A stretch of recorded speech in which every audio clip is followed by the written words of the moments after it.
So, you've just finished an amazing presentation using your Lightboard.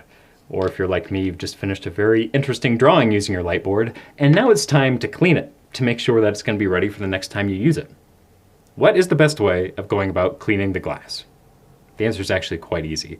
In each one of our Lightboard kits, we supply a number of these microfiber cloths, and they come in some pretty nifty colors. And taking one of these, with no water, no chemicals, just a dry cloth, we're going to go ahead and in a small circular motion, just wipe against the glass with very little pressure.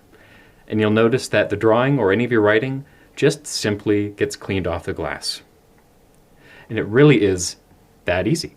Now you might notice if you're on the presenter side of the glass, like I am right now, you might see some very small smudges or some ghosting from where you put the pen onto the glass.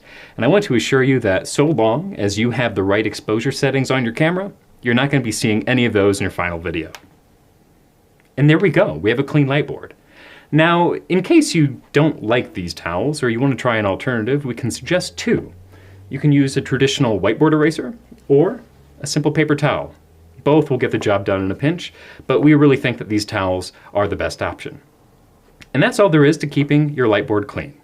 Now, if you have any questions about cleaning your glass or anything about any of our line of products, feel free, please email us at info@revolutionlightboards.com.